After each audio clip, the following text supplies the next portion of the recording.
L'une d'elles avait traité mon patron de mouton et toutes les autres s'étaient mises à rire. Madame avait répondu que son mouton de mari était au marché pour des courses. Non. Mais elle aussi, pourquoi traiter son mari de mouton?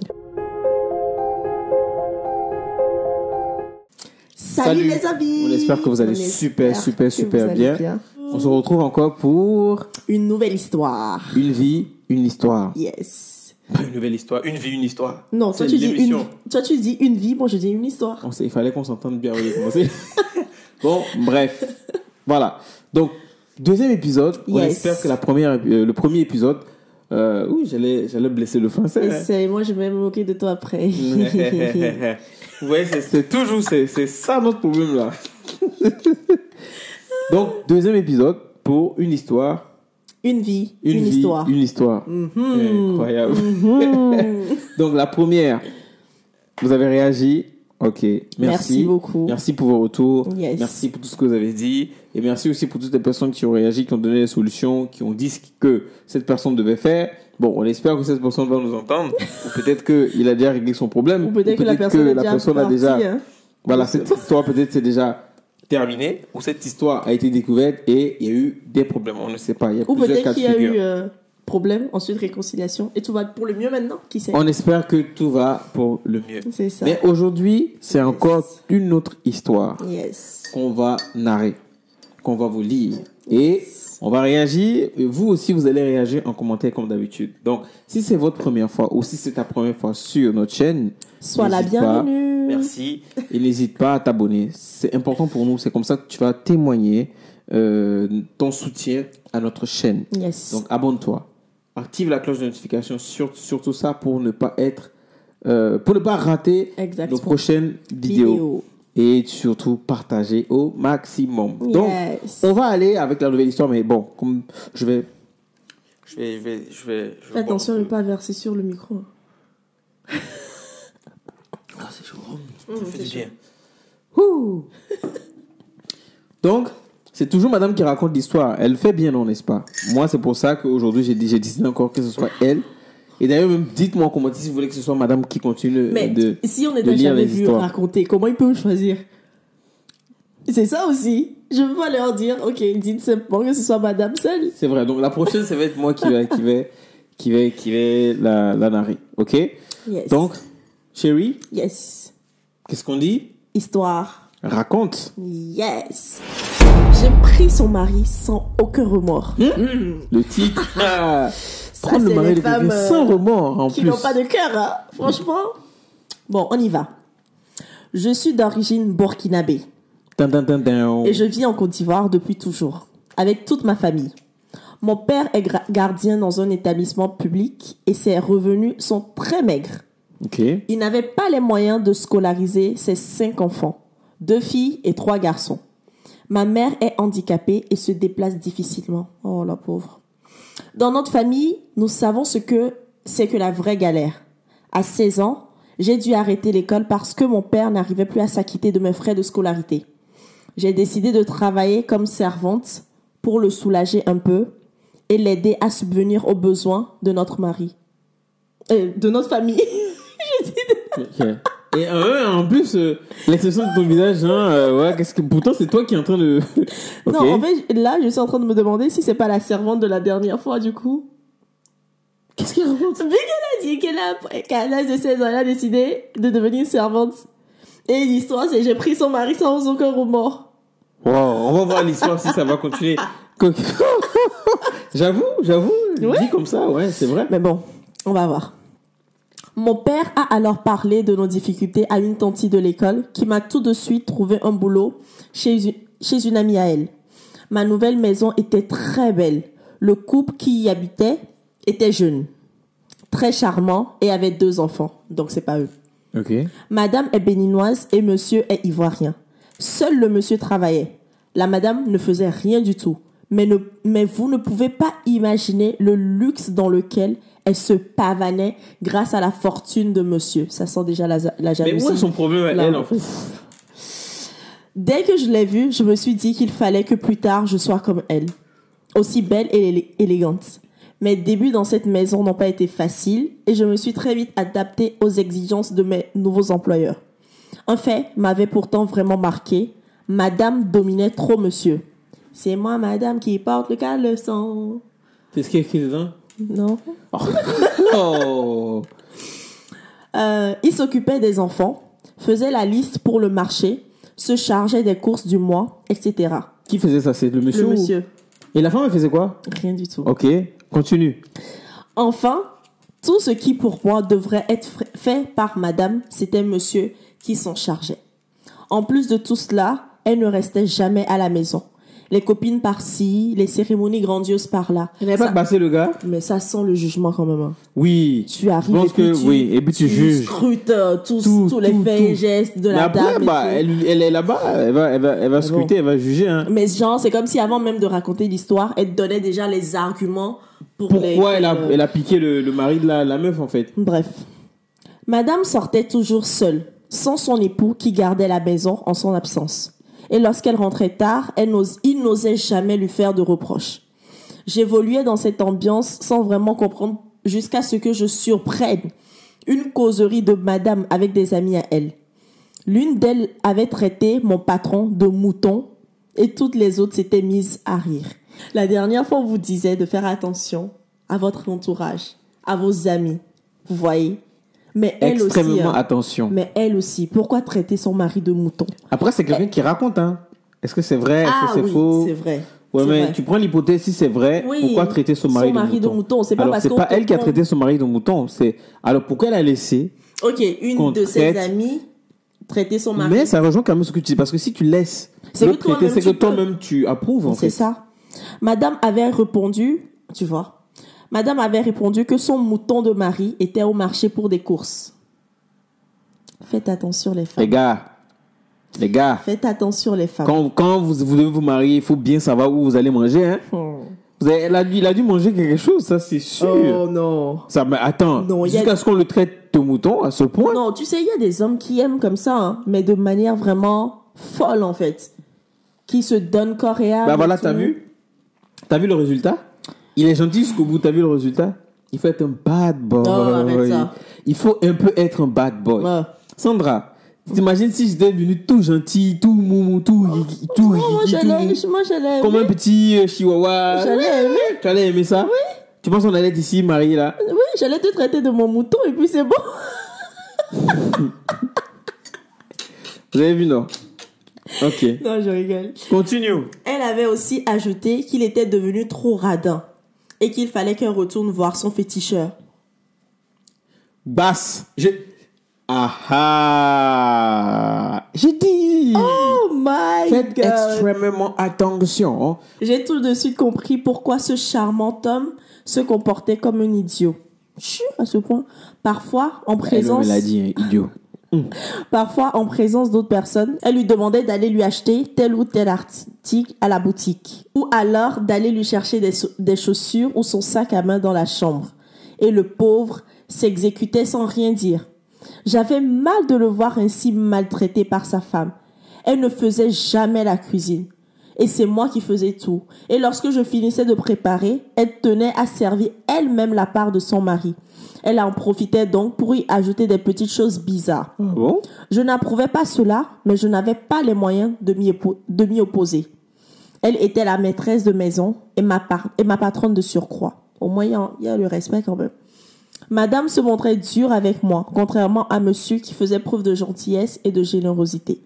Aussi, ai-je décidé à son insu de l'aider à être délivré de l'envoûtement dont il était la victime innocente. J'ai alors rapporté les agissements de madame à mon père, qui a quelques connaissances dans le domaine de l'occultisme. Ça, c'est un combat Vraiment. mystique, ça. Le love.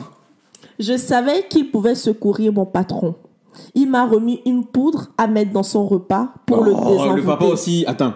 Le papa, il a dû mettre une poudre qui allait stopper l'envoûtement de l'autre et activer l'envoûtement pour sa fille. Donc ça veut dire que en fait toute la famille, même les personnes et tout ça là, ils sont dans l'occultisme en fait. J'avais à peine commencé le traitement que mon patron devint lucide et prit donc conscience de l'état d'humiliation dans lequel sa femme le tenait. Dès lors, il ne se laissait plus faire et osait même lui demander des comptes. Il ne lui confiait plus son salaire, lui opposait un refus catégorique et ne satisfaisait plus aucun de ses caprices. Bref, mon monsieur était redevenu un homme normal. Ma patronne, quant à elle, devint méconnaissable, toujours hystérique parce qu'elle n'arrivait plus à soutirer de l'argent. Elle n'arrivait plus à gérer, à maîtriser son handgriffe mouton. C'est ça, exact. Mais c'est ce que j'allais dire, handgriffe à son mouton. Ah, c'est bah voilà. Ouais. J'étais fière de ce que j'avais fait. Personne n'était au courant et mon seul objectif était de délivrer ce pauvre homme qui n'avait même plus de considération pour sa mère à cause de sa femme. Oh, les hommes, pardon. Votre propre mère aussi. Il n'y a plus de considération pour sa mère à cause de sa femme. Incroyable. Quelques semaines après ce grand changement, madame est allée faire un tour dans son pays. Le jour de son retour, mon patron était absent. Sitôt ses bagages déposés, elle a commencé à faire des incantations depuis le salon jusqu'à sa chambre à coucher. Après cela, elle a pris un bain qui dura 2 heures au moins. Seigneur. Lorsqu'elle est revenue au salon, je ne pouvais même pas, moi-même, résister à son charme. Elle était divine. Donc, t'as dit le médic... 2 heures de douche, là. Elle s'installa dans son fauteuil préféré et entendit le retour de monsieur. Bois ton café. Et ton thé. Bois un peu. Merci. Continue. Quand celui-ci est rentré, il fut conquis par ce qu'il voyait. Madame lui fit bon accueil et lui proposa de lui servir son repas. Et ensuite, elle alla s'enfermer dans la cuisine. Même moi, je n'avais pas le droit d'entrer. Mais c'était sans compter ma vigilance. J'étais aux aguets et j'avais trouvé le moyen de rentrer et d'observer ce qu'elle mijotait. Elle était accroupie sur la sauce toute nue. Oh God! Accroupie, genre sur la sauce. Oui, donc, toute nue. Elle a mis... Toute nue. Oui, donc ça veut dire qu'elle a mis la casserole sous elle, en fait. Elle. Oui. J'espère qu'elle n'a pas fait pipi dedans. Ah, écoute. J'ai tout de suite fait appeler monsieur pour qu'il la surprenne. Imaginez la suite.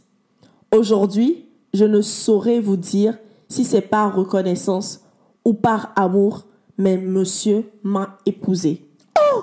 Pensez-vous... Non, attends, non. C'est trop facile. Ah bah, c'est la fin. Maintenant, la question. Pensez-vous que j'ai fait le bon choix? Pensez-vous que c'est bien ce que j'ai eu à faire pour ce monsieur? Est-ce qu'on peut dire là que j'ai volé le mari de ma patronne? Oh, cette question-là, franchement, on peut dire beaucoup de choses là-dessus. Hein. Parce que, elle aussi, ce n'est pas naturellement que le monsieur a dû sortir des griffes de sa femme. De ses dires, elle n'a pas envoûté le monsieur. Elle a désenvoûté. Par l'aide de son père, elle a désenvoûté le monsieur par rapport à sa femme. Oh. Mais elle, moi je trouve qu'elle coupe quand même rapidement le truc parce oui, qu'on ne sait pas on sait plus ce qui s'est passé derrière. Parce que là, la question qu'elle pose, est-ce que c'est, elle sent qu'elle est coupable ou elle est en train de culpabiliser parce qu'elle a arraché le mari de quelqu'un? Et bon, non, elle peut pas le dire puisqu'elle a dit sans remords. C'est ça. Ça, elle peut vraiment pas le dire puisqu'elle a dit sans remords. Maintenant, la question qu'elle pose, moi, je trouve que c'est bizarre parce que elle peut pas dire que le médicament que son père aussi lui a donné c'est pour désenfouter. Qu'est-ce qui va être sûr de ça? C'est seul son père va nous dire que ce qu'il a fait, c'est vraiment pour désenvoûter. Ce n'est pas pour désenvoûter puis envoûter pour sa fille. Parce que, certes, bon, le monsieur, peut-être que il est épousé pas par amour. Parce que des fois, sur certains gestes, tu peux tomber amoureux parce que quelqu'un a fait quelque chose pour toi et tu vas te tourner vers cette personne. C'est pour ça que moi je dis que l'histoire n'est pas bien terminée parce qu'on ne sait pas ce qui s'est passé par la suite. Est-ce que la femme est partie, donc le monsieur a pris le temps de connaître sa servante, de passer du temps avec elle et tout pour connaître la belle personne qu'elle était? Ou est-ce que elle aussi elle a eu recours à la quelque science chose occulte? Parce que moi je me dis que puisqu'au départ il disait qu'elle aurait rêvé aussi avoir la vie de la dame. Attends. C'est moi vrai. En tout cas je suis sûr et certain que... De toute façon on dit quand tu racontes une histoire, tu vas toujours faire en sorte que ce soit toi qui est la raison en fait, voilà. qui est raison dans l'histoire. Donc, est-ce que c'est ça? Personne ne sait. Dites-nous en commentaire ce que vous pensez. Est-ce que vraiment, comme elle pose la question, est-ce qu'elle l'a arraché ou elle a fait du bien à cette personne-là? Faire du bien comment? Faire du bien parce que tu l'as désenvoûté? En soi, là même, je dirais même pas qu'elle a fait du bien parce que elle a désenvoûté, certes, mais c'est le mal par le mal. Tu vois? Pour certaines personnes, tu sais, pour eux, c'est pas le mal. Pour eux, c'est une science. Pour eux, ils appellent ça la science africaine. Les gens qui sont kémites vont dire c'est la science africaine, ou d'autres qui font ces pratiques qui vont se dire c'est notre tradition et c'est pour ça que. Mais elle-même, elle a dit de l'occultisme. De l'occultisme, mais c'est le mot qu'ils utilisent, mais pour eux ce n'est pas de l'occultisme. Pour ceux qui font cette pratique et qui trouvent et qui n'en cachent pas et qui disent que c'est la religion africaine, pour eux ce n'est pas de l'occultisme. Pour eux c'est une religion, c'est une pratique comme toute autre religion ou toute autre doctrine, tu vois. Peut-être elle le dit parce que voilà. Mais son père le fait. Donc, ce qui veut dire que des gens viennent voir son père pour de l'occultisme. Tu comprends? Donc, qu'est-ce qui prouve que c'est ça? Qu'est-ce qui prouve que la dame, vu qu'elle est rentrée dans son pays et puis elle est revenue avec encore un autre médicament plus puissant. Jusqu'à la fin, même dit elle-même, elle est tombée fin. Qu'est-ce qui prouve que peut-être que le truc là, le bas qu'elle avait fait, peut-être qu'il y avait un temps. Parce que les basses sont pas infinies, ne sont pas éternelles. Oui, si tu peut-être qu'il y avait un temps et comme par hasard, c'est tombé pile poil au moment où elle a fait, son papa a fait des petites poudres et que le mec il a mangé et ce qui a coïncidé. Et puis voilà. Mais moi je trouve que elle a sa part de responsabilité. Moi je l'accuse. Ouais. Moi je dirais que déjà comment elle a raconté et son envie d'avoir cette vie de sa patronne a fait que elle est finalement déjà il y avait l'envie en fait. Voilà, tombée dans les bras de ce jeune homme là. Donc comme on le disait la dernière fois, peut-être son inconscient aussi voulait que la dame tombe pour qu'elle puisse prendre la place. Des fois on l'accepte pas, des fois notre inconscient veut des choses mais nous on ne veut pas forcément l'accepter et comme par hasard quand il y a un chemin qui se trace, on suit. C'est ça.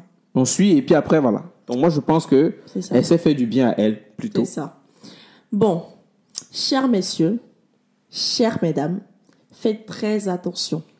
Dans le cas du mariage surtout. Sachez avec qui vous marchez. Sachez avec qui vous voulez continuer votre vie. Parce que ce genre de relation, ce genre de situation, je me dis, si vous aviez commencé ensemble sans que le bass ne soit là, tu vois, dans les bons termes, est-ce qu'aujourd'hui, il y aurait ce genre de situation? Non, il n'y aura pas ce genre de situation. Personne ne sait. Mais bon, je pense que... en tout cas, faites attention. Moi, ce que je veux dire, c'est quoi? C'est qu'en Afrique, c'est encore une autre histoire, c'est une autre servante encore. Ouais. En Afrique, on a tellement des familles comme ça, où il y a des servantes et qui... moi, je ne sais pas comment on peut, en tant qu'homme, on peut manipuler ton repas de la sorte, en fait. Non, ça arrive, parfait. Non, attends, tu comprends pas ce que je dis. C'est dit que on manipule ton repas, on te met des choses dans le repas. Oui. Que ce soit ta femme ou que ce soit la servante. Donc, d'où je rejoins ce qu'elle dit, dans le sens où elle dit de faire vraiment attention à son entourage. Ah oui. Il se pourrait peut-être même que la dame, elle n'a pas voulu faire ça. Peut-être que c'est son entourage qui a influencé sur cet aspect-là et elle l'a fait. Ou peut-être elle-même, elle a fait comme ça pour avoir cet homme-là dans ses bras. C'est ça. Mais voilà, ce que je veux dire, c'est que il faut vraiment faire attention déjà à la personne avec qui tu rencontres, avec qui tu veux continuer ta vie. Attention à votre entourage, à vos amis en commun, ou même pas en commun, mais à toutes les personnes qui externent à votre couple. Et faites extrêmement attention aux personnes qui sont dans votre vie, surtout les servantes, les personnes qui travaillent pour vous, chez vous à la maison. Exactement. Vous comprenez? Et moi, je rajouterais, tu sais que je ne peux pas terminer sans ça, pour les personnes qui prient, demandez vraiment le discernement à Dieu pour savoir... Ça, c'est le plus important. Vraiment, pour savoir avec qui vous marchez.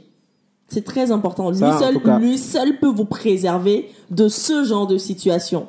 Donc vraiment... Si vous ne voulez pas être bassé à tout bout de champ, toi, tu te maries, l'homme te basse, après, il y a la femme aussi qui vient... qui basse l'homme qui part, toi tu pars, tu basses l'autre, c'est une histoire de basse.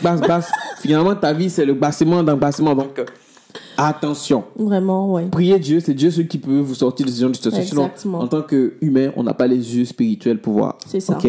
C'est ça. Donc, sur ce, chers amis, on se dit à la prochaine. Yes. Abonnez-vous, activez la cloche de notification et répondez en commentaire par rapport à la question de cette personne. On vous rappelle que ce sont des histoires vraies. Vraies. Ok? Allez. Bisous. Cheese. Salut.